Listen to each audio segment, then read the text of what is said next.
Lindsay. And Here she is. we're recording. Oh, we are? All right, here it is. Good morning. first edit of Good the day. morning, everyone. Yeah, that's going straight to edit. Cut. Good morning, everyone. Welcome to Building Greenwich. I'm your host, Lindsay Potter, with your host, Scott Elwell. Hi, Scott. Hello. How's it going? And oh my gosh, we are, what's another word for excited? Pumped. Thrilled? Pumped. Lindsay Thrilled. uses the word excited. I say excited way too often. Clearly the schools. We've got Frank and Kate here, affectionately known as Frank and Kate. Woo-hoo. Frank That is Kate. Carpenteri and Kate. Kate Truesdell. I think it might be. It's It's It's cute. Kate and Frank. I mean, we just recorded a podcast about the Mother's Day movement, and she said that the term in Chinese proverb is that mothers hold up half of the sky, which I loved. And Scott That's said, amazing. I would like to interject and say more than half of Yeah. the sky. I was like, yes, I would say much. Considering my life. Good move, Scott. Good move. God is surrounded by women. Well, so welcome, guys. I mean, I don't even know how to introduce you because there's so much to say. Let's start. Want to go back to high school? Let's go back to high school. Well, I was just thinking, like, your crowning achievement in life, like, above all, kids, marriage, everything, was what, October 1996? Is that What when does you that- guys what does that met? mean? Prom king and queen. Oh, Greenwich High School, right? wow. So, We should. Yes, Sue Baker. Yeah, Sue Baker We talked loves to about tell Sue everyone yesterday. that we are both. Life, just everything has been down from that. You know, like, I mean, that was the moment. Frank doesn't often correct this story, but he was not actually a homecoming king. I was. Prince, my junior year. Oh, yeah, Prince. I was also princess. You were? Queen senior year, so if we were competing, come on. But no, a lot of people are like, oh, you were both, and I'm like, we weren't. But that's funny. You had to settle for the vice? You are. Yeah. Whatever. Vice. The jester. The jester. Who was the Yeah. king with you? that Pete year? McCorner. Dr. Pete. Oh, okay. Come on, Okay. come on. Surgeon. I was gonna say. I mean, Get real. Could have married a doctor. I was just End up with could have married a doctor. Frank, A get doctor.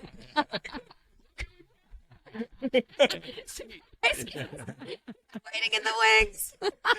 pops out. That'd be I amazing. love Pete and his I wife. do His wife too. Lindsay. Great They're great. Yes. Could have been with Happily married. Happily. So high Very school. happily High married. school. But we did win. This was the most important part of the night. So you are kind of accurate because I was dead set on winning. Maybe you'll remember this, Lindsay. There was always a dance contest as like part of the homecoming dance. That I do Like, remember. I mean, I have to Yeah. win. I have to win, obviously. But who can I choose as my partner Yeah. who will like go for it? Because it was like this ridiculous contest, this lambada contest.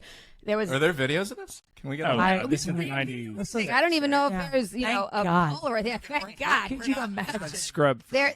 We're not that old. So I'm like, I need to recruit Frank. He will commit. He will commit. And he was like, my buddy, and Dance partner for life. we won, which was, that's It was not. all I needed. That's all I needed. This kid adores me. He'll do whatever I tell him. What I say. You guys are the same year. Yeah. Yeah. So, Yep. all right. So from prom, when did you start dating? Not until SRO. Spring. Later, yeah, lots of SRO. GHS. SRO, standing room only. I did stand up comedy with Senior show? with Mahmood Siddig. You did? That's amazing. Well, I'm 6 Your feet year was tall good. and he's not as tall And he's as I not. am, and we basically just ripped on each other and had That's some amazing. Yeah, we did stand up. It was so fun. Awesome. I know. SRO, Sorry, Scott. it's a big deal. You would know if you went to Greenwich High School. Yeah, if I only wasn't there. local. I ran from the town. You did. We've talked about You did. I ran. I pulled back, but I ran That's in amazing. high school. Well, did you all go to the same college? I actually don't know that. No, so we started dating spring of our senior year, and Kate went off to Dickinson and Okay. Pennsylvania. and I went to Providence. So it was. But then I transferred to Emerson. Yes, that was not good. No. But then I went to Emerson in Boston, so we were not Closer. that far apart. Mm-hmm. Yeah, it was an easy Yeah. trip from Boston. Totally. Yeah. I've taken it. Oh, yeah. And then you Yeah. decided, let's have as many children as we possibly can and both run really Kind of thriving intentional. businesses in our hometown and get people to wonder how we juggle it all, which is really why we're here. Or show up at 2 a.m. Yeah. when it's pouring rain. We'll get to that. Yeah. We'll get to that. Yeah. Apparently, you're supposed to send someone to do it for you. Oh, no. Kate told me specifically there's a camera. You cannot send someone. You want to do it right. You want to do it right. I respect that. Yeah. Totally. Thanks. I really do. I tried to pull strings. I mean, my godmother's close with you. Or my Eliza's godmother, you guys went to. Well, and right now That's we're right. talking about Kate's dance studio and lining up in the Audience, middle like, of the what are you night. doing? I know. Anything to line up outside Kate and Frank's house to get parenting tips? What's happening? This is why no one listens to the podcast. We're speaking in code. That's right. What? Nobody knows. Give me a line. Kate, you want to give the background on that? How did I end up at 2 a.m. outside of your? Let's talk about where. Outside of your dance. How did well- Greenwich Dance Studio start? All right. We'll start with your So business. Let's see. Yeah, sure. We'll start with my business. So Garden Catering was already well established. Yeah, I 1978. lived. Yeah, that's right. So I lived in New York City after I graduated from college, and I knew that I wanted to open a dance studio in town. But I needed some business experience, so was there for a while. Came out here. Lived in my parents' house, which is We all did fantastic. it. We all did. I'd like and it was to do amazing. it right now for a little bit. Not allowed to live with Frank. How about we just send the Yeah. kids to your house, Mom That'd be and great. Dad? That'd be great. Yes, my gosh, I'd be like Superwoman. So no, I opened the studio out of the YWCA in 2004. Had no students at all. I think the first actual week of classes, I had 12 students, but across I had put like 25 classes on the schedule, and it was like. That one's not going to run. That one's not going to run. That one's not going to run. I love these stories, though. It's really inspiring. And I mean, I literally was like putting flyers on people's mailboxes and like darting off So this into is the. mid 2000s. This was 2004. Okay, yeah. So we Yeah. graduated 01. I was in the Yeah, same graduated 01. So this is like September 2004. So I was using the space at the YW. But I kind of used any resources that I had, just as far as like talking about it and getting, and a lot of parents like a lot of moms helped, saying like, oh, I'd love to I'll have a little coffee for you at my house, and I'm like, that'd be fantastic, Yeah. great. So meet a few people, and I mean, word of mouth absolutely was the best. Well, and to think we didn't have anything. There like, wasn't. there was no social there was no media. Instagram. There was no. I mean, And to Facebook, build a I think, was website, 2008 it when it was really really started. rough. Our Right. website building. Yeah. It was. Yeah. So I mean, like. Well, what's your background, really quickly, with dance? So I was a dance major at Emerson, but I really, I kind of what I was good at as a dancer was being versatile. Kind of, especially then, it was more rare to have a dancer that kind of was disciplined, like Okay. ballet, modern. Right. I loved hip hop, which a lot of my teachers were like, "Ugh." Like just My daughter's completely favorite. Well, and that eating. puts you in a position to showcase all of it. Yeah, and I think that I recognized that there was a need here. That there were like they were fantastic, and there still are pre-professional ballet studios that are within reach. And then it seemed like there were also then on the other side pretty recreational studios, and I kind of wanted to be able to fill the void in between. And actually, it was I didn't know anything about owning a business, like creating an LLC and dealing with the fun stuff. Secretary of State and going to town hall and I just dance. needing to check. Does anyone else have this trade name, Greenwich Dance Studio? And and Frank was so useful with stuff like this. I'd be like, should I join the Chamber of Commerce? And he's like, here, call David Rabin, and You're in your 20s, so that was it fun? I mean, was it? it was kind really of all fun. the emotions? It was definitely, and I did everything. Like I literally Yeah. worked at Beam and Bar. I think it was $8 an hour, and I was like, great, fantastic. Sign me up. I will meet these kids. I taught at every preschool imaginable, coming in to be like, we're Yeah. gonna dance for half an hour. But I met kids. I also I started the JV dance team at the high school because somehow varsity had heard that I was opening a studio and asked if I could become like an unbiased judge Yeah. at their tryouts, which I could be completely unbiased because I didn't know who anyone was, But there were 60 kids that came to try out, and I think maybe 18 made it. And I'm like, so what is everybody else doing? Right. Because I need some dancers. I have 12, So why don't we start another team? So Where are these kids?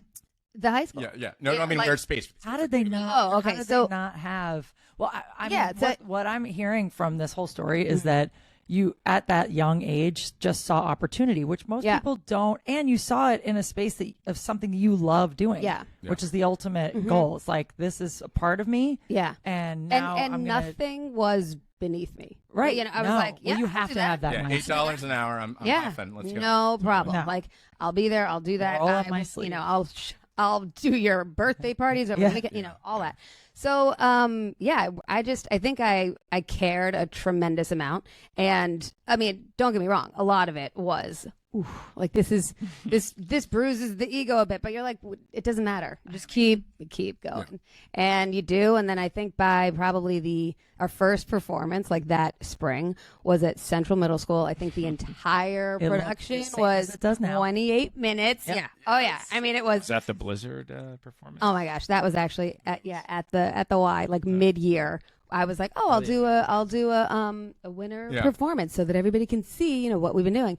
And literally, there were like 24 inches of snow on the ground. I'm like, never again. Never for that. Yeah. It was bad. It was not good. So anyway, show must go on. Then the next year, I'm like, all right, we need to do something a little bit bigger. So anyway, we ended up with a theater at SUNY Purchase, and I think after that second year, that early? No, well, one of the smaller theaters, though. Okay, so not the one that I'm thinking of. No, so the recital hall, which we danced there, I think, for 5 years, and then I knew that we needed a bigger space, to hold a bigger audience. So they only had the concert hall available, which is the largest theater that they have, and it's. Have you been to these? Oh yeah, yeah, it's wild. Yeah, they're huge. It's amazing. So, well, I mean, and the space itself. So, yeah, now we incorporate. And we always had Garden Catering. Like literally cater the reception and the best catering. Feed the audience. Yes. So that was, I always say. The camera just went out. Uh-oh. Which one? Mine? Oh, okay. The new one. They don't make them like they used to. The one that's on Kate. Yeah. The one that's on the person talking. Look how dialed in he is with all this tech. I know. My gosh. I love this little mini pro. It's amazing. I know. Well, we just added these other two lights because it was a little. Do you want me to toggle for you? No. And we're gonna. Oh, you're gonna. Eventually, this wall will have logos on it. Yeah. So we also are gonna have sponsorships for the podcast. So your logo would go up on the wall. Yeah. This is actually a map of Northern Greenwich in the olden days before 1875. Isn't that cool? Yeah. That's amazing. Isn't that cool? Well, you'd be very interested in the subject of our performance this year because it's all.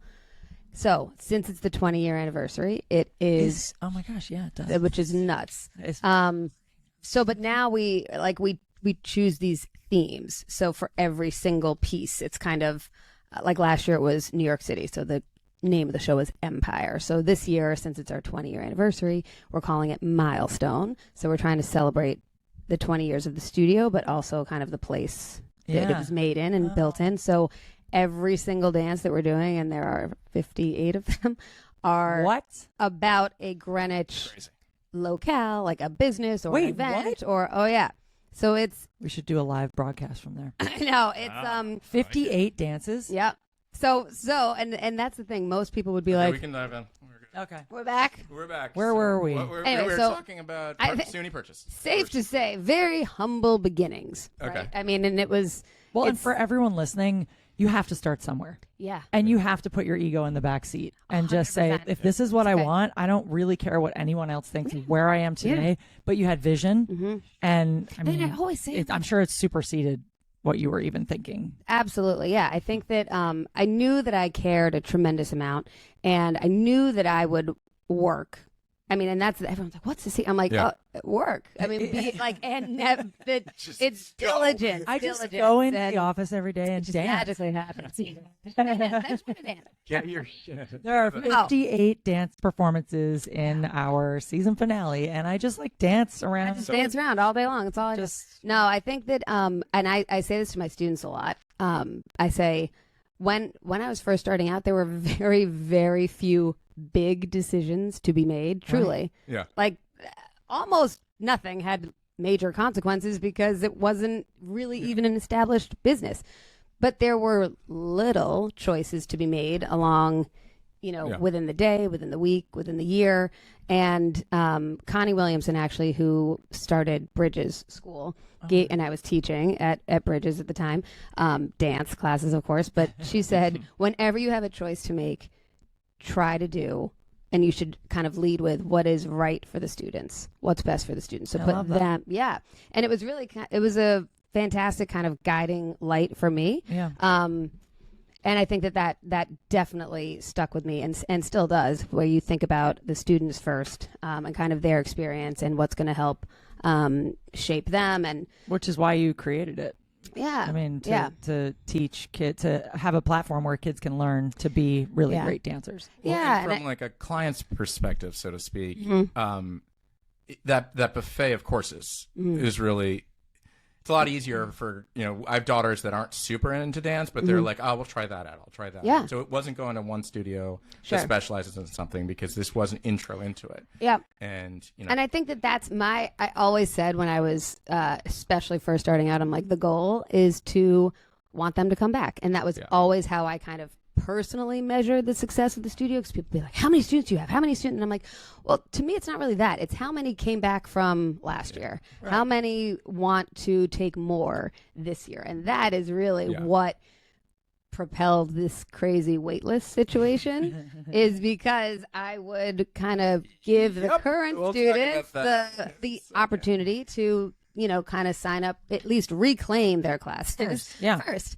And then, fair. Yeah, which is fair. And so a lot of people, I think on the outside would be like, this is ridiculous. This is, and I'm like, it's simple supply and demand. That is really what it is. And it's me saying, I don't really think it's appropriate to have like 36 kids in a ballet class. I know you all would like, that's fantastic. I'm thrilled to know there's so many people that would like to be part of this, but it's not the right thing to do. No, you're not and learning having been put into the line, so to speak.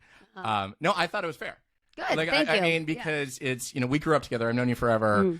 I did make phone calls. I was like, fuck, how do I do this? How do I crack the I don't code? care who you are. I know. Get in the line. And Yeah. so if you could be new to the town, if you could be historic, there is no bias. Right. And I, having spent a lot of time with people that are brand new to Greenwich, it's an intimidating town. And that's kind of where this all started. Like, we have preconceived notions. Yeah. There is no. It's just get in the line. Like, if you want to be in Greenwich Dance Studio, you don't need to know somebody. You don't need to this, and this. And there's not like a number of people will call and ask, like, well, no, but what's like the fast pass? Like, can't I just pay a higher amount and I'll get in? And I'm like, so what is the line? I mean, why? Well, okay, so I can say certainly. And the line dates back to like when I was at the Y, truly. Wow. So and it didn't start as early, but it would be like, wow, one year it was 5 a.m. and then the next should be 4 a.m. The people, would.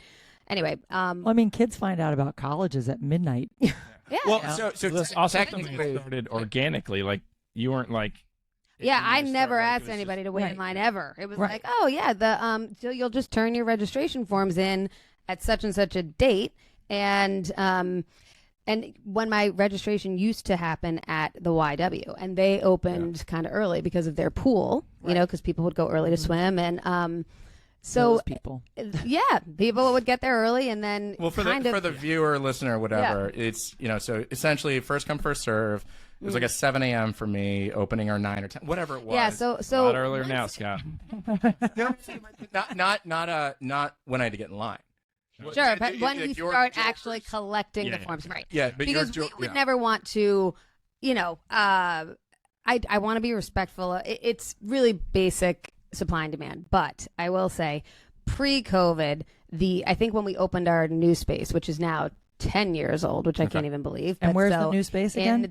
So what used to be, for all you townies, the Callahan Moving Company. Oh, yes. So across from Costco CVS for everyone else. Right behind the chili station. Directly across. Old chili station. Right next to the chocolate. Chocolate. Car accident chocolate. Yes. That's right. So kind of in the heart of Costco. But so that was 10 years in. So I knew at the Y, it was like, my gosh, we really cannot meet the demand that we have here, and with this space and finding space in Greenwich that, where you can actually afford, and that a hedge fund isn't just going to kind of beat you out of, was really, really challenging. And finding the right space. And I knew really certainly that I did not want to go kind of outside of a certain radius. Yeah. How many dance studio? Like, how many studios areas do you have inside the studio? So it's a 5,000 square foot warehouse, and it was bare bones, but it had 30-foot ceilings, and it did not have any columns throughout, which is really, really rare. Normally, even when you go take class in the city, it's like, watch out, you might slam into the big columns right next to the videos of everyone dancing in the city, literally dancing around posts. And Truly. stuff. Yeah. So that was really unusual. So I kind of knew that I had to make that space happen, and there was going to be a lot of finagling with the town and trying to. But what did the big decisions? What did the town? Those were the big decisions. But what did the town care about? Like Parking. Parking. Okay, that's Scott, come on. Parking. But also we were going from there was no running water, so it was a pretty big change of use. But the town still loved that. I think they believed in it, Yeah. absolutely, and I think they loved that we were, entirely like servicing this community. It's 95% Greenwich kids who live in Greenwich. So yeah, I do think that they saw it as a really interesting kind of promising thing, to kind of happen in Coscob in that spot in particular, because it had just been full of moving trucks for and it is a great many, spot. many years. And now It's amazing. we had North on the podcast talking about Nitnoy and Green and Tonic. Yes. Everyone. Now it's it's like its own little incredible, amazing. Yeah. All because of Kate. She Summit built revolution. So how many students?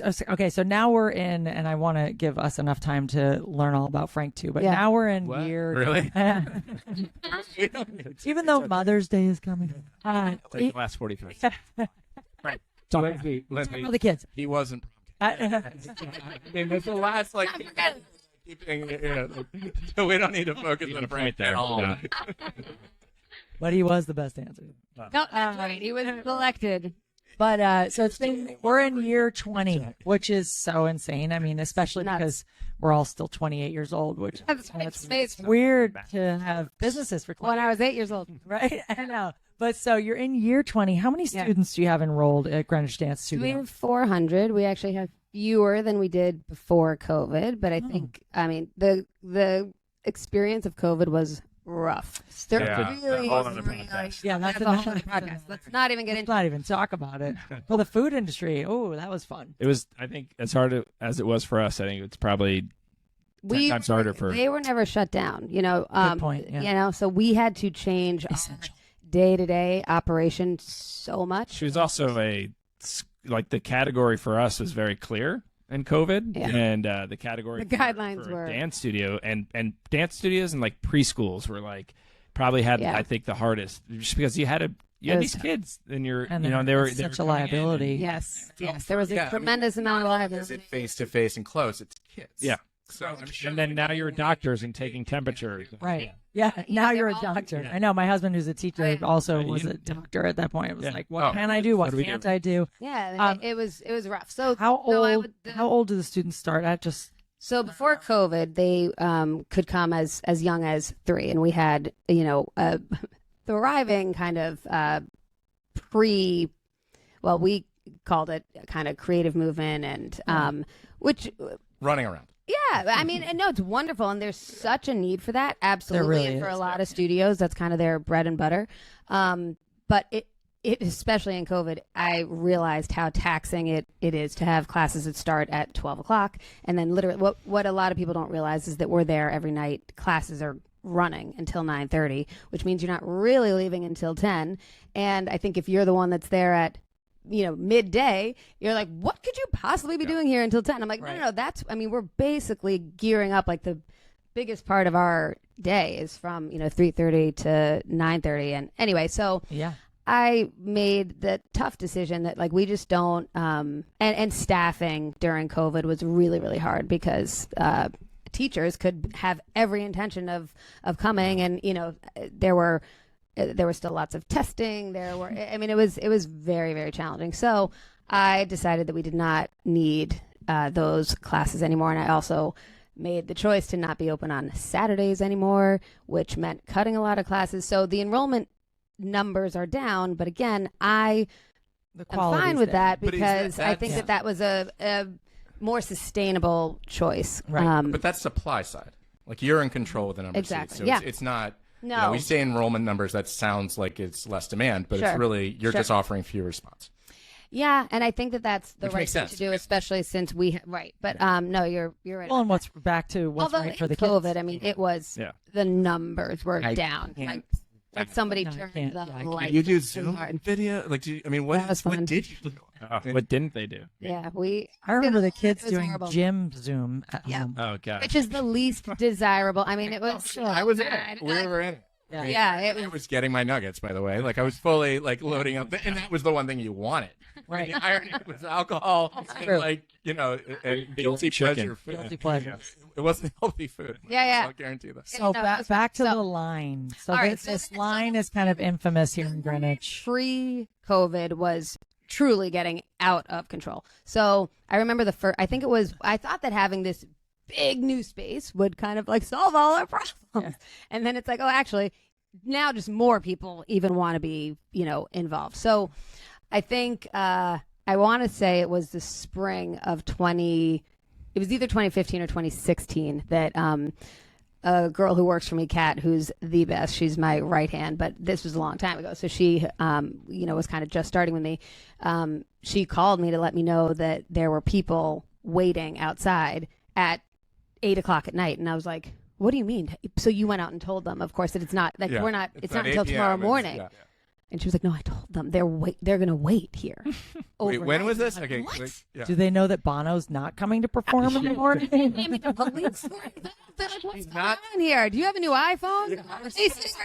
Like, the iPhone comparison's been used a lot. Yes. It's not selling iPhones. I don't even know what to do. I mean, this is embarrassing, and it's a really strange sensation. It's like some people making, sitting outside your house, and you're like, how can we do this better? And how can we have it be not such a spectacle? But I've really resisted online registration for many, many years because I know how frustrated I get with online registration processes. And most of the time, You've also been known to crash a website or two.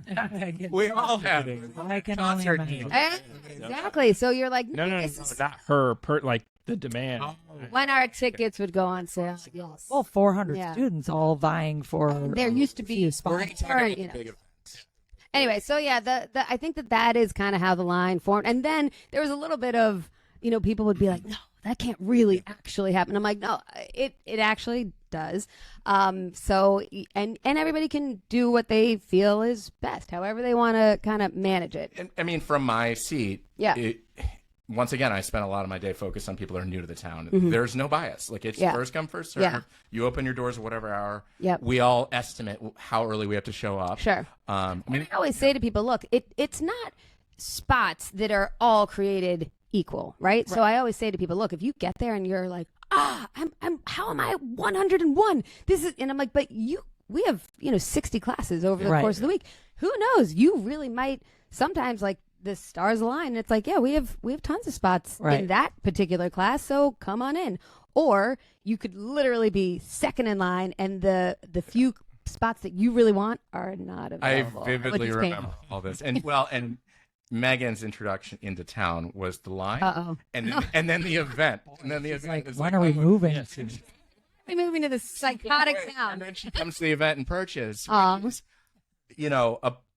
In my mind, and this, I'm also brand new at dance and all this stuff, but it seems like you go, over above and beyond to make that a serious event and like real tickets, and the kids feel like they're on Broadway, and it's not. Well, let's talk about that event, because I know that you said it when we were off camera, but tell us a little bit about this 20-year anniversary and how this special event that we might have to come and crash is going down. You can't crash. There's like 400 people in this. Like, of course I can't. Insane. Scott, 400. They're like 2,000. I was going to say there have to be, if they're 400 kids. Right. You guys can come on stage. Yeah. With your headsets. Now, all right. So the spring production, I would say, very quickly kind of became one of our hallmarks, and it was like, wow, that's a good show. Even when it was bare bones at Central, people were like, that's the best. And I'm like, are you serious? Oh, these kids can dance. Terrible. Well, this is the thing. I think that being in such an elevated space like SUNY Purchase, and recognizing there's so many pieces of it that create the show, the costuming and the lighting and the use of. I used to have a massive projector that would kind of display the names of the pieces, so that you didn't have to be fumbling through a program. But to a listener, to interrupt you really quickly, can you explain what it is? Okay, so it's a spring performance, as in kind of your culminating production to showcase your entire year's worth of work. So we now incorporate, instead of just having a projector that would display one image, now we use videos to introduce every single piece. So which is pretty awesome, because you're in the audience, you are looking at what is the cyc, which is the massive backdrop that we use for lighting most of the time, but it kind of turns into a movie screen, so that whatever your theme is for that year, like the first year that we introduced video was in 2017, and the show was iconic. So we opened with a Beyonce number, but so like the first. Wait, what was the theme that year? I'm trying to remember. Iconic. Everybody, it was like a legendary. I'm sure you did. I think she was in Ray Charles. I think that. To interrupt you really quickly, how the heck do you remember? I don't know. Always had that memory. You can remember the little brother of the. No, I mean it really is. Like 20 you are years. known people to. have it. This is that. I mean, good you know the whole family of every student, like almost. I used to say, like, you could wake me up in the middle of the night and I'd be like, I know your dog's name, but now I would say I'm a little foggier after five children and COVID. But have you always had that? With people, like I do remember coming out here and going to some, house in backcountry. So this is not a family that I had any, history with or had anything to do with. And, they said it's a 5-year-old's birthday party. They're going to be 22 kids and whatever. And, all the parents, like, you're quietly sitting in a circle, you're going around. And I asked the kids to tell me their name one time. And I'm like, okay. And now I'll tell you them back. And I got them all. And one of the parents there was like, did you take the memory class? How did you do that? And I'm like, it's really only with kids. I don't know. That's just like, Well, and to incorporate the guy sitting next to you that no one really cares about right now, it's just nodding my head and smiling. It's got a the color guy, and then the during the play-by-play. What are they? It's like you just. Yeah, I like the play-by-play. Yeah, Frank, it's got to be a pain. Anytime you go back, she's like, "No, I remember." And she's probably BSing half the time. I'm the exact opposite. When I shake your hand, you say your name, it goes. Oh, it's not the same way. But I mean, when you're arguing over stuff, I remember exactly what you said. He does not like that quality. No. But I'm like a vault when it comes to his, indiscretions. How often are you telling the truth, or how often are you adjusting? I can just make it up, and he'll never know. He'll never know. I think I said that person. Take your word. That's like that's what happened. I don't think so. Yeah, no. He goes, yeah, that's what happened. No, I'm the Frank in my relationship. I remember there was an argument we had, I don't know how many years ago it was, but I think my last sort of whatever was like, I don't remember exactly what happened, but I know I was right this time. That's not a strong. That's not a strong closing argument. I finally got a male dog at our house. There you go. There you go. Well, so we're in year 20. Yeah, and the theme for this year. Okay, so last year, COVID also disrupted the spring production massively. SUNY Purchase specifically has had a really rough time because they're attached to the state and they have conservatory kids who they need to, and they've paid tuition. So anyway, we could not be in that space for 3 years during COVID, which was so tough. So we did have a spring performance at the Palace in Stamford, which was just fantastic to be back, but it's just a different, Purchase is it's the largest performing arts center between New York and Toronto. So it's incredible. How many seats in that room, in fact? 2,000. 2,000 seats in the room. 2,200, yeah. And do you... It's like the I'm trying to remember, because I did have to sign up online to get my tickets and exactly what seat. Once again, Megan's like, what?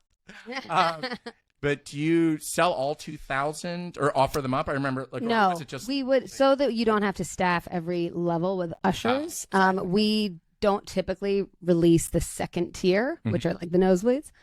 Only kind of if we absolutely have to. But it's also fun to have more of a contained audience. You'd rather have them. I mean, everybody wants orchestra seats, and I'm like, they're actually not the best seats. If you sit up in the grand here, I like the side when you're like front row or whatever. Right. So and people have, when they're really little, they want to be like as up close as they possibly can, and then I think and grandparents. Yes, I can't see unless you throw me on the front. Until they call you the day before, like, oh, I'd love to go. Like, can I sit next to you? I'm like, nope. No. Sorry, can't do it. This isn't. Yeah. So we were back at SUNY last year which was so incredible to be back. We were actually the first performance that they had. Oh, cool. I saw footage of that. It was incredible. Thanks. Yeah, it was awesome. And it was actually the show that we were supposed to do in 2020 because we were shut down just 7 weeks before. So everything was created. All of the everything, all the costumes, all of the videos, all the music editing, so that was painful. So we felt like we'd been holding it until we could get back to that stage. What was the theme? Last year it was New York, but so the name of the show is Empire. And I think obviously New York means a lot to the people in this community because so many of us, spent time there or even, still are working there.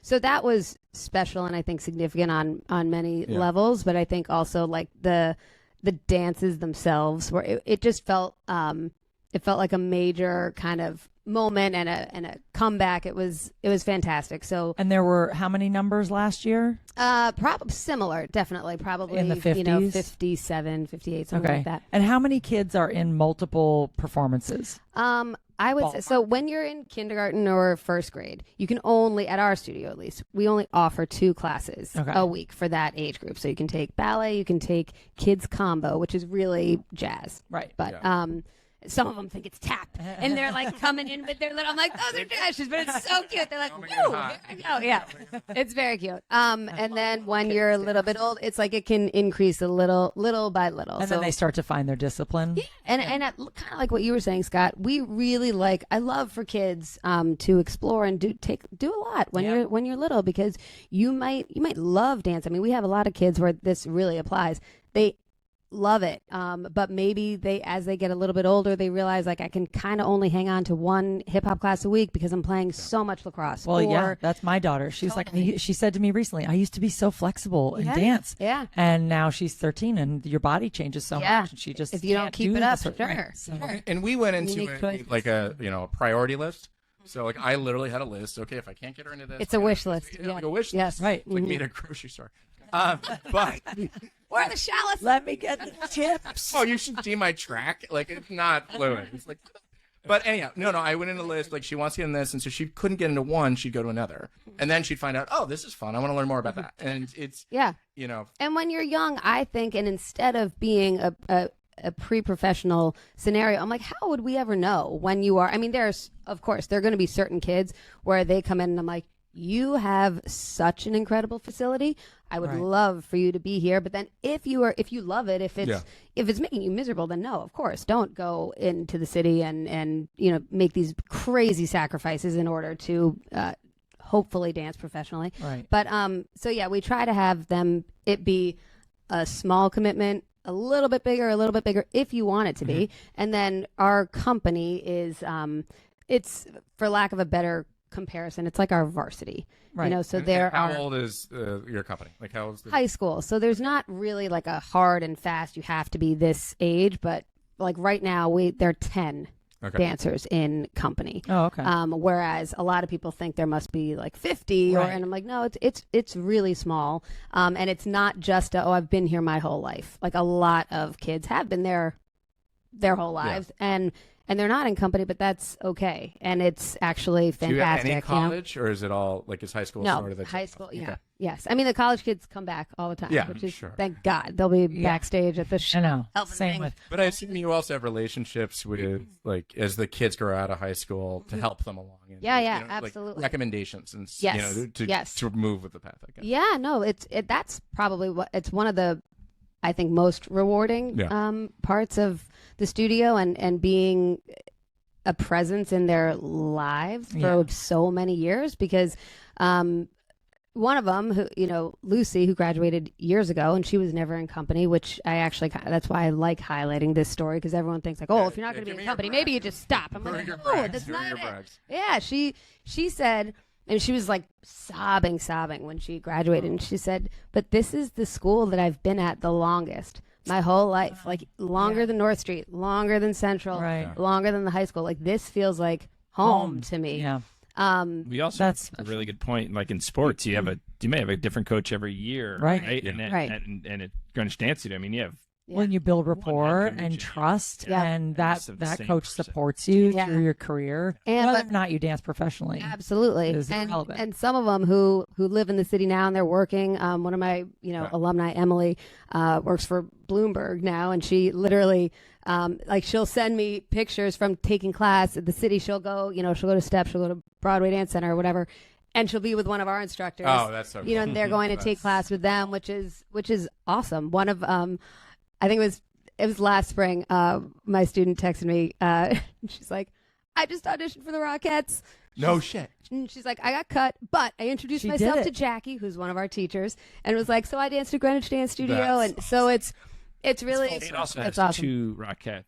Well, I was just about that was my next question. The teachers are amazing. The teachers are amazing, and a lot of people don't realize now because I do end up managing a lot right now, rather than whereas when it first started for the first 5 years I taught every single class. I didn't have any other teachers, and then it was kind of like, wow, this demand is crazy, and I'm going to have to get some. And we, we're so close to New York City, and we have access to the best dancers in the world.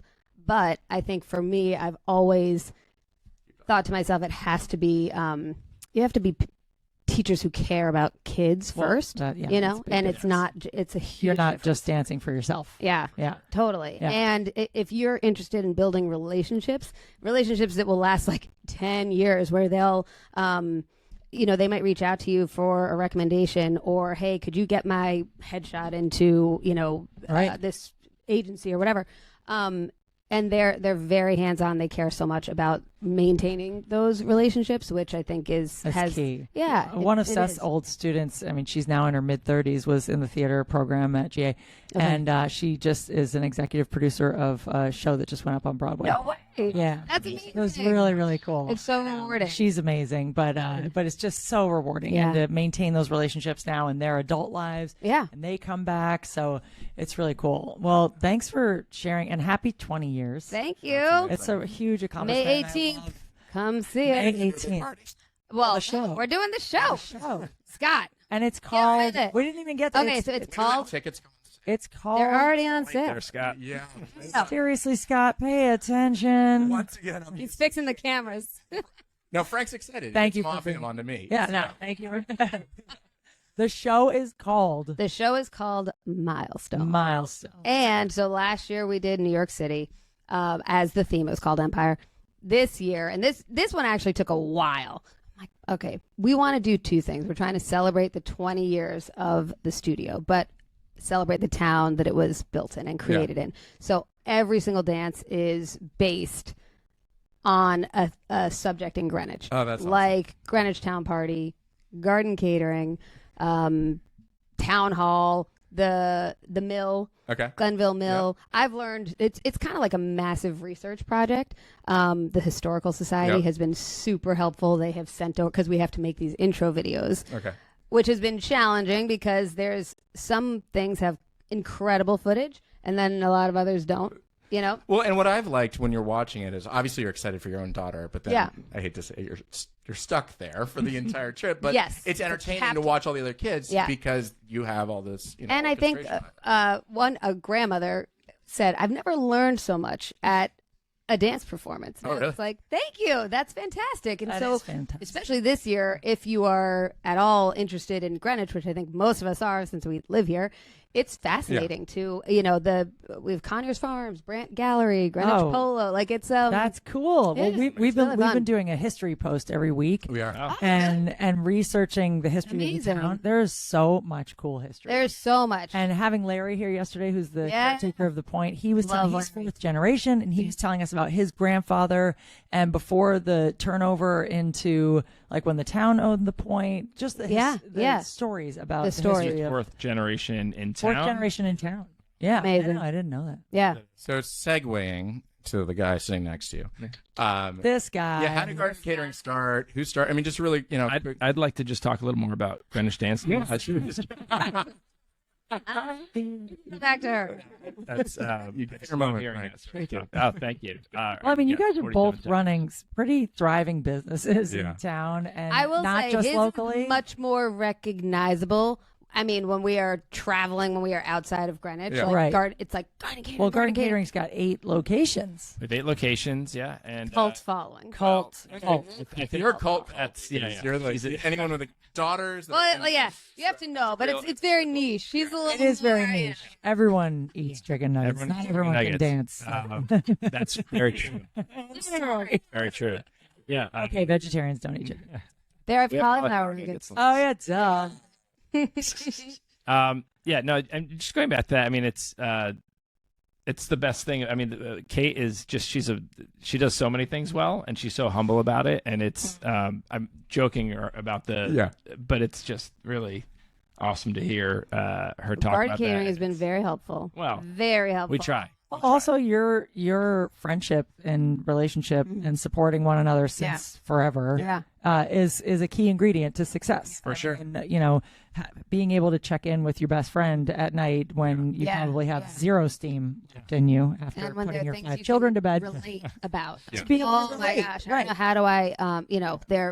They're Different businesses, but same. You know, it's a small business. Of like you have to make those big decisions. Yeah. And all the small decisions lead up to that 100%. big decision. Yeah. Okay, we'll let you talk, Frank. Yeah. Yeah. So Garden Catering, 1978. You called it out, Linz. 8 locations. At some point, we'll get to number 9. We have an LOI out for a location in Darien. Oh, yes, we and know. a couple other things in the hopper right now. But yeah, just it's Well, you didn't start the business But in it's- and '78. it's Let's go not back. Let's on- go back. Right. Let's go back a little history because people don't know. Of course. So Garden Catering actually was Garden Poultry back in the 70s. On, What a name!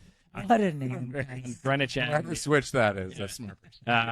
Yeah, so it's Garden Poultry on the avenue, which was not the avenue that we all know today. It was, Woolworth and, mom and pop, 5 and dime stores. And Da Vinci. Yellow Brick Road. yeah, for sure. My dad actually, way before he owned Garden Catering, he was always involved in food. And he had a bread route that delivered to Garden Poultry, which is kind of like okay. And Know my that mom, worked across the street at the Dress Barn, which is The dress barn. That's amazing. We Dress- did not know the I could dress use a barn. dress barn. I No. could use the dress. yeah. I remember the wolf. That's more reasonable. What I need after 5 kids, I could use a dress barn. Back to Frank. Who named that? And so a number, there were a couple owners, and then one of them opened Garden Catering on Sound Beach Avenue, which is in a little rail car. So back, I think, in the 1940s. This is a fun fact. In Rye, there was these little rail cars were manufactured and sent down Metro North for people who wanted to buy them and use them for different uses. So if next time you go to Garden Catering, you look up, it's a curved rail car. So it was designed to go on a train and then off the train, and that's like a little independent hut. Exactly. Okay, that's why we have the couple steps up, and you look up, and you got the little curved, and it before Garden It's like Catering. Metro North car. I know. That's what I love about the OG location. Yeah. Oh, it's it's the original. It's you could look at it like a, I don't know what you'd Hole want. in the wall. Yeah, a little hole in the wall, and it was before it was Garden Catering. It was a French takeout. I think it was Vietnamese. There was pizza, and it was an actual diner In that rail car. in that That's 500 square foot rail car. Yeah.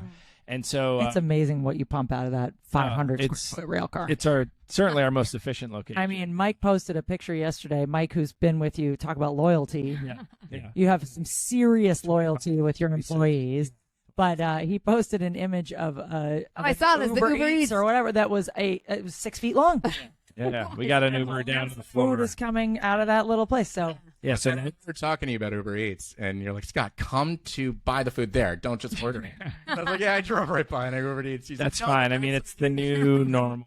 Like, I know. they just take Still, a you gotta- big percentage of every I mean, business. we've got a little leverage with them, and they're good. They're out of all the third party partners, they're I think the the easiest to sort of. Okay. It's easiest is not the right word, but they're pretty okay. Yeah. Yeah, Pretty fair. We can That's cut fair. this if you want. Yeah, no, it is. Oh, what they it is. know. Garden Catering's not the only business. No, they don't care. So in 1978, a gentleman by the name of Lou Iandoli, who a friend of mine, Mike Makovic, who is a townie, and Yes, he his is. brother Phil Yep. would always joke around because the guy's name was Ione Deli, even though it was Iandoli. Amazing. Why didn't we keep that? I own deli. So Lou ran Garden Catering. The website. Lou ran Garden Catering for about a decade or so.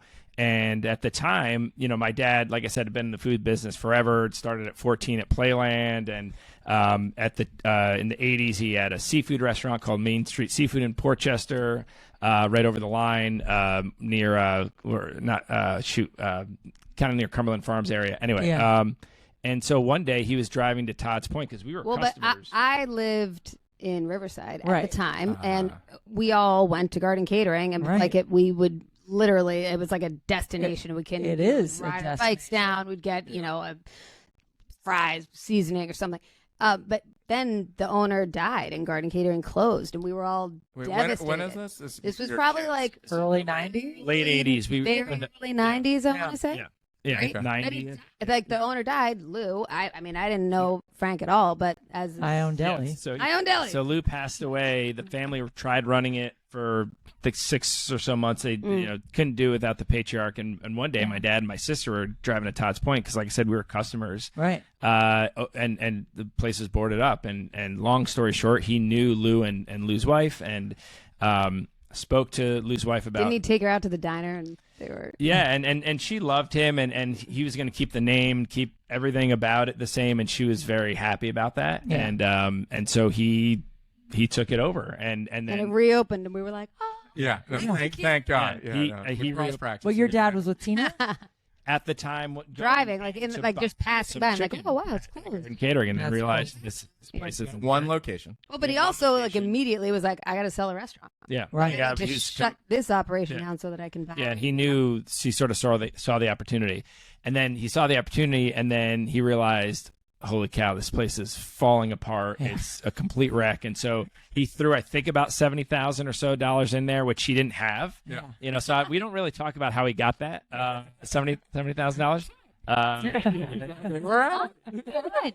Fire. What do you mean? I He didn't sell himself. What do you mean? don't know what he sold. Once again, why we have no listeners. I am deli. Yeah. I No. am deli. And so I remember his goal was to, for whatever reason, because financially, like, it doesn't necessarily make sense because sales revenue doesn't equal profit. But he's like, I wanted, first day of reopening after he threw all this effort, money, and time into it. It's like, I want to do the amount of sales that I have to pay this month for rent. And he did it, and then some. And so, like, from that first day in reopening, it was like, holy cow, like kind of gangbusters. It just took off. And like Kate, being a second generation owner is different, right? Yeah. Like Just ask my brother. Yeah. there's It's not nothing like that easy. first generation owner No. because they came up with the concept, the idea, and in my dad's case, he didn't come up with the concept, but like there was nothing there when Right. he reopened it. And so to do that and to do what Kate did, it's astonishing.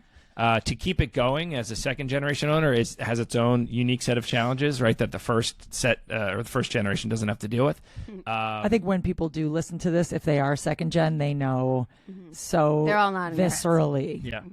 Scott Minchin and I have talked about this. Yeah. Yeah. You're taking it over from your parent who created something amazing, and then the expectation is that you are him. Yeah. Well, you Yeah. are a very different person Sure. than he Yeah, is, of and you're course. going to do things differently. Yeah. Sure. And you run the business now with your sister, Yeah. Tina. Yeah. As I know. And my dad, to his and credit, when like never. your dad, I mean, there was one location, Right. and it has grown significantly. Yeah, since then. and my dad was a huge part of that. He grew out and Yeah. he built it out. But when I joined the business, there were no systems and there was no way of doing. When was this? Okay, So I joined in 2003, and kind of sort of not You've purposely. always worked in the store, but like literally worked in the front of the store, which I Right. think is actually awesome. Like I learned, that because that's really what you need to do. Same with Max. He's been like digging holes since he was 8 and always on works site with my dad. And He used to answer the phone accidentally, like, garden. And I'm like, what? You're not at work. But you're trained. I remember there was one. It teaches everyone that works there, like, your shit. Yeah. You're learning it. You're going up. You You're have not. to do the work in order to lead do the work, and you've got to learn. He would take orders in his sleep. Literally. He'd be like, Oh, yeah. that's a hot seat. Yeah, so the importance of hard work wherever you learn it, I mean, it's really something that is so crucial. What's the secret, Kate, again? Hustle. Just work. Hustle. Just work. Just work. Yeah. So I joined in 2003, kind of a little bit not really knowing if this is what I wanted to do. My dad had some health issues, and he's all good now, but there was like, okay, there's a point where it's like, I think he needs me. He's not going to ask me, and that's to my dad's credit. He never pushed me or forced me into it.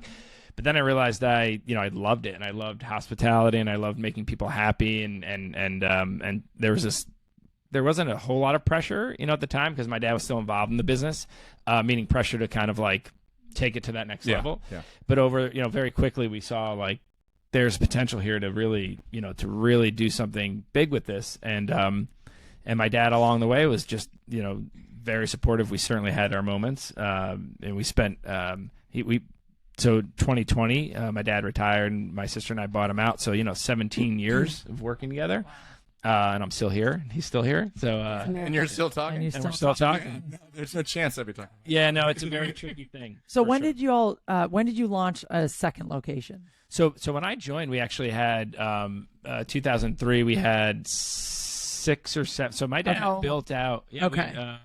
Well, no, sorry. 99 was Ham Ave. Frank has the memory. We got 3. Sorry, hold on. There's 3 at the time. Quickly though, Mamaroneck had opened in 2005. So 3. There's a timeline on the wall in the Stanford location and in the Chickahominy location. There is. Yes. Thank you. There are actual Frank, years. call me the second you get you win the argument. Don't expect a call. He'll be waiting. So we quickly grew a number out in the mid 2000s. So it was Mamaroneck, and then Stanford, and then Fairfield, and so I was part of that. But my dad kind of driving the ship a little bit in that in regards to build out. And I was just more like getting my feet wet. I was running Hamilton Avenue is what I was doing. Okay. So I was running that store, which is the way it should have gone, just because you need to learn from the ground up. And so just have been at it now for 21 years, and we opened a store. Our most recent location was 2018, which seems like yesterday, up in New Haven. It really does seem like yesterday. Yeah. Yeah, it really does. And we have some exciting things coming up. We're actually going to be operating at the AMP in Bridgeport. Oh, cool. Yeah, this coming concert series. So that's going to be big. Music, my You'll fave. be there. You'll be there. Well, and for those listeners that don't know, for our listeners that are with us still, who is For those of you that have hung on, which you should. This is a great interview. But for those of you listeners, the Garden Catering location that is in New Haven is basically on Yale's campus. It's right across the street from the green. It's such a perfect location. You can get Garden Catering and go sit on the green. It's beautiful down there. It is. It's a great part of town. And then also Mamaroneck is right downtown. It's right downtown. And Stanford's right downtown on the square where they have the concert series, which is prime. Yeah. We're next to Home Depot, which is we're in Columbus Park, so down there. Yeah, and they actually moved the concert series to Mill. Yeah, but it was just getting a little crazy. But you still are we're right there. Walk right across the street. And Stanford in 2008, it was we thought we were getting something, and then about 5 years later, and now Stanford is just like cranking. Yeah. So to try to get to something interesting, people, can you walk us through the process of finding and opening the Yale? Like, to use a specific one. I mean, or pick any. This is a good one because it wasn't going to be yours, right? Yeah, it wasn't going to happen. The landlord's kid was like, no, it has to be. I want Garden Catering. It's got to be Garden Catering. Yeah, it was a Dunkin' Donuts site before, and we were looking for a spot sort of up in that area. We had a broker, and it was something where the landlord didn't really know us, and so he knew we had some locations down in southern Fairfield County, but it was sort of it got a little tenuous for a bit, and as Kate just mentioned, somehow his son, he brought up to his son, and his son was like, "Dad, are you?"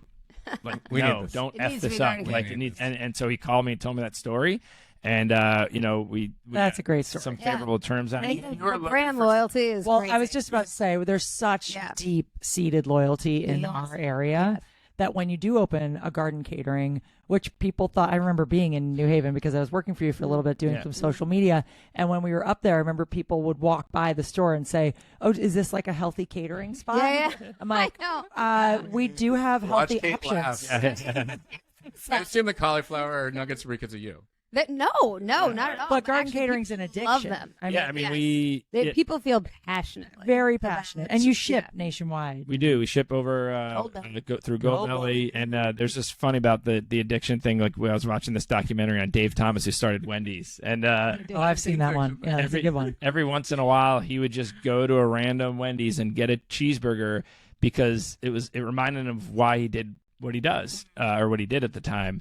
And so every once in a while, like, I'll just go get some nuggets and I'll be like, yeah. They're like, really good. These are the best. Like, we claim to make the best nuggets ever had. We put it. That's our tagline, and that's a big sticking to it. I don't think anyone holds a candle, and I've tried a lot of chicken nuggets in my day. I think we all have all those who have kids, certainly.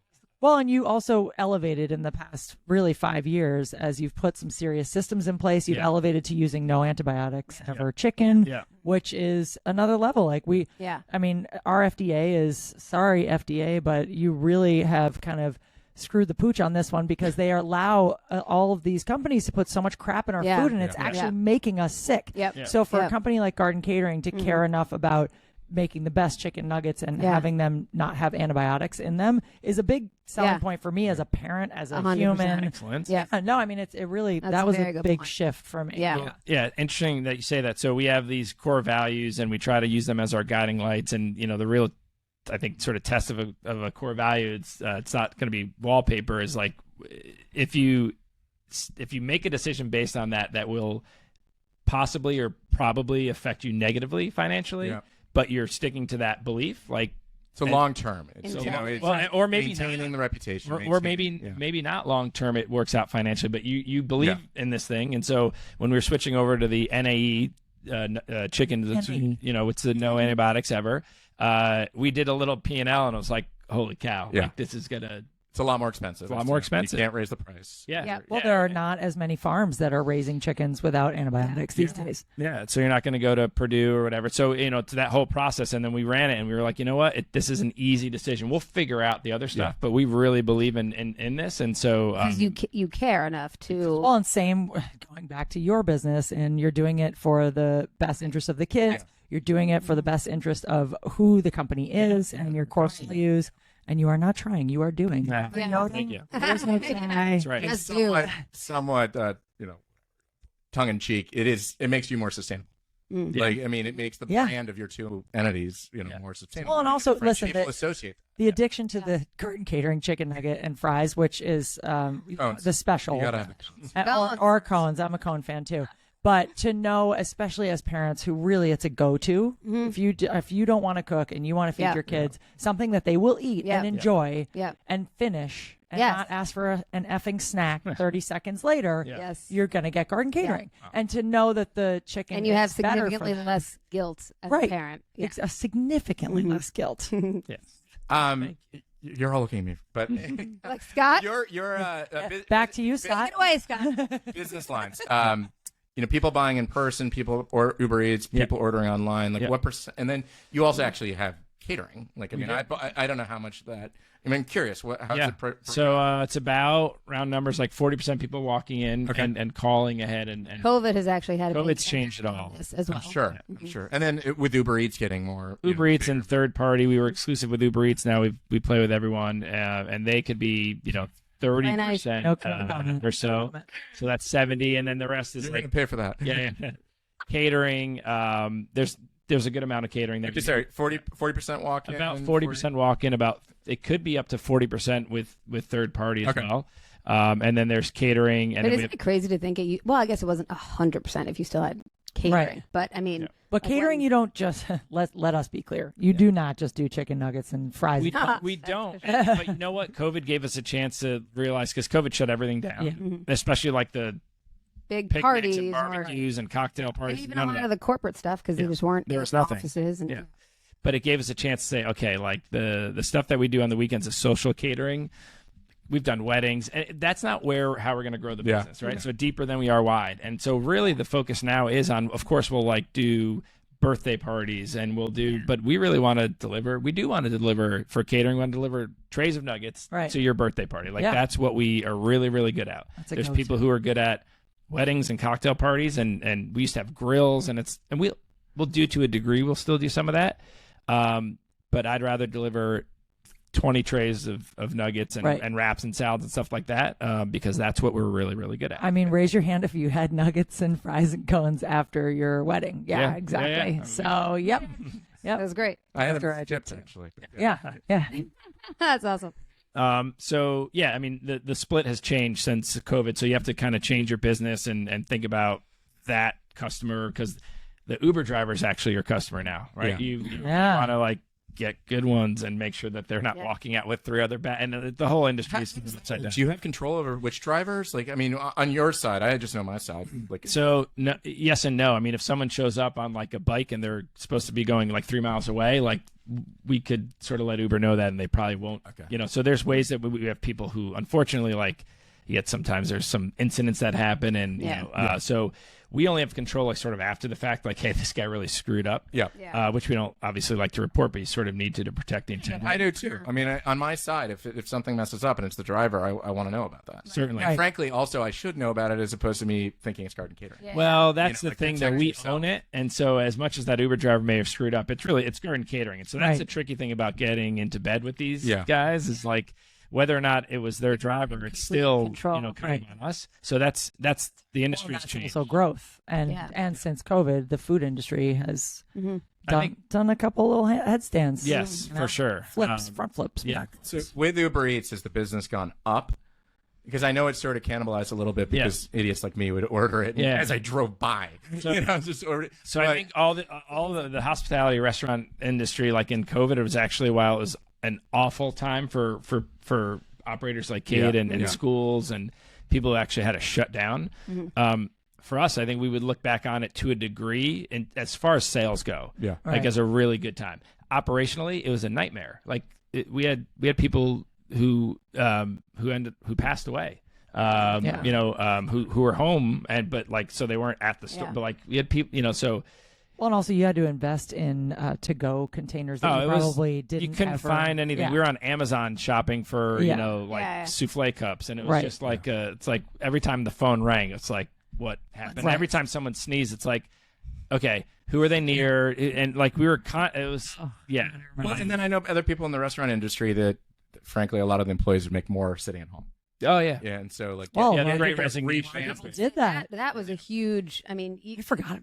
They were so on top of Garden Catering, like like the government loans, and they were really much more designed for a business like Garden Catering. That Well, and you've raised your minimum wage. Yeah, we always try to stay ahead of the minimum wage, which now in Connecticut is almost $16. And so we really, and what you do when you stay ahead of the minimum wage, it's not like you're just paying everyone 17. It's like you're paying the new guys 17 or right above that. Right. But then the guys who've been with you or the ladies have been with you so it pushes everything up. Because and so that's sort of a tricky thing that we're continuing to work through. You can only raise the menu prices so many times, right? And how much were cones, or how much was the high school special? So we raised the. Let's not talk about that, Scott. Yeah, perfect. No, it's we raised prices probably like 4 times in 20 years pre-COVID, and I think we raised prices. That's impressive. That's not that much. But I'm buying COVID. We raised prices 4 times just because you have to. You go to the grocery store. Costs have gone up so. Oh my gosh, they've gone up more than the amount that we've raised. Well, that's what people don't necessarily take into account. Correct. Why is everything so expensive? I mean, eggs are $10 a carton. Well, I think the grocery store and the pump have helped people. If you don't realize it now, like your head's in the sand. Oh, my sister called me yesterday. She said, I've been driving around Westchester and gas is $4.50 everywhere I go. I feel like I'm back in COVID. Yeah. So go to Portchester. You remember 95.9, the radio station did specials. Go to a certain station, gas station. No way. It would direct you? 95.9 cents. And you would go. Yeah. Oh, yeah. Well, that's how low the prices were. So you asked me about the special back in the day, and it was $5 Yeah, when we first came out, but gas was $1. Right. So like That's a great analogy. That's a great analogy. I'm getting and the special is not $20, even though gas is now over $4. Yeah. Or it could be, Which is insane. Well, listen, I know in the interest of time, the last real question that I want and that I know people want to hear from the two of you is, because you have 5 children under the age of 13, you both always look put together and are always in a good mood. not wearing pants. For the we weren't supposed to say that, Frank. And are always like, you're always this is not just from personal experience. This is everyone that knows you. They're always in a good mood. They never seem stressed, and they always look good. Kate's hair is iconic. Okay. But really, how do you balance having 5 kids, these thriving businesses, and obviously you've grown in the businesses and as people over the years, but how do you, I know there's no secret sauce, but just take this one, Kate. yeah, I think take this one, mama. I think it's, first of all, we meant to have 4. Our 5th was a big surprise. She's incredible. The best gift. She's going to hear this one day. Yeah. She knows. I mean, she acts cheat, but she also holds it all together. Yeah. She is Right. It'll go in her book. And she's 5. Right, so not only do you have 5 her own under 13, they're like We had between 5 and 13. We had That's 5 under 7. right. So that was intense. And we and No twins. COVID, like No twins. we were, schooling at home. It was everyone had their own I Netflix. think what we'd be like, please go watch. We were the best parents before COVID. We all were. were. Yeah, we all And no one had ever heard the F word. to be No. before COVID. And then- Good job. yeah. Yeah. No, I think we are definitely a team. I think even some of that is, to our credit. Some of it is, I think, societal, that it is now becoming more and more expected that women work and that they not with like little side gigs, that they're, passion projects, like that they provide like you're income. providing for the family. Yes. Yeah. So I think that truly, like, we've come a long way. In the past 20 years since I opened a business, because still I get those comments of like, "Oh, isn't Really? that cute? You have your little studio. Oh, that's adorable. I'm so glad you didn't give that up." And I'm like, no one would ever ask Frank if he was gonna give up Garden Catering once he had children, But like the amount of times that it's less now, without question. But I think definitely a team. Frank is so on board with being a full-time parent, which is fantastic. And important. And you're lucky that you get to be close to home. Yeah, you're all. Yeah, we're all local. We travel in like little. Like if I'm right down the street, I'm not even down the street. I'm down like the alley from the doctor's office. So like I could shoot. But Kate has. I mean, Kate does. So I much commute for kids. to Costco Kate commutes. all the way. Kate really is like. She's the shining light on our family. Like she could, she'll smile through a hailstorm and see the best in everyone. We'll and replay all the that time. over and over Yeah, again. please. We'll send this It really does. It really, I have to say, it really makes life so much easier when you can smile through the hailstorms and just push through with positivity and look at what you have and be grateful for it. I'm all about gratitude. I mean, do not like. I have my moments. Oh, God. Sure. Yeah. No, she's pretty good at being positive, and the kids see how you all interact as a couple, right? And we're not perfect at all, but we really try to make we want kind humans, right? Like so, like no one's going to the Ivies, at least in the Carp House. However, striving for middle. We didn't either, and so middle of the road is great, and we keep it simple. I mean, for the longest time, people were like, do you want to Disney? You're doing Disney this year, and we're like, are you in? Yeah. Like cow, press the button. Our kids get excited about an escalator. Oh yeah, they really do. Blown. Like, let's keep it really, really simple, and that's gonna happen. And I think that having so many kids, they keep each other entertained, right? Yeah, and also you're kind of so it's easier. You just keep, No. you lower your expectations. You're we're not going to be able to do all those crazy things, because we also have demanding businesses that are very much in person and require really high kind of levels of Attention. Logistics and attention. So energy. and I think we also definitely try to embrace the community that we're in, and I think we both feel very supported. Well, so you, and I know you all live in Old Greenwich, and the Old Greenwich community is truly, and we talked about this yesterday with Larry, who was here. It's such a tight knit little beach community. It is. The kids can walk and bike everywhere. You've got the beach, you've got downtown. Yeah, we literally, like, by design, like, okay, so we're gonna keep as many things on Sound Beach Avenue, right, like within the village as we can. Right. You know, like that. Truly, it's me being in Coscob is. I mean, I joke about it, but it's true. It's like I'm the odd one out. You know, I mean, now we have kids playing travel hockey and stuff like that. But travel hockey. Keep it simple. That was simple. Travel hockey. Yeah. Keep it simple and travel hockey. Not that in the was same an accident. That was an accident. That we thought we were keeping it simple. We would literally go to when I was pregnant with Quincy, with our fifth. Every Friday night, we would go to roller skating at the Civic Center, and we're like, see, this is a good example of keeping it simple, low expectations. Like, you might, want to go off and do something incredible on a Friday night, like no, but we're going to the Civic Center to rent the little roller skates, and that somehow turned into rollerblading. Well, and it's really hard to say no to a kid who loves the sport. Well, he was out there in January after we got him a pair of rollerblades for Christmas, kind of as like not a throwaway, but like maybe he was literally in the slush up and down the street. Right. I think every hockey parent who wasn't a hockey player and is living back here, every hockey parent's like, did I want this? Not necessarily. But my kid loves it so much. I've called my parents to thank them. Because I vividly and when you're starting off, you get the crappy time. So like 5 a.m. In town. I was That's how they weed you out, Scott. Yeah. Well, I was just getting up to be on the team, and I was in first line.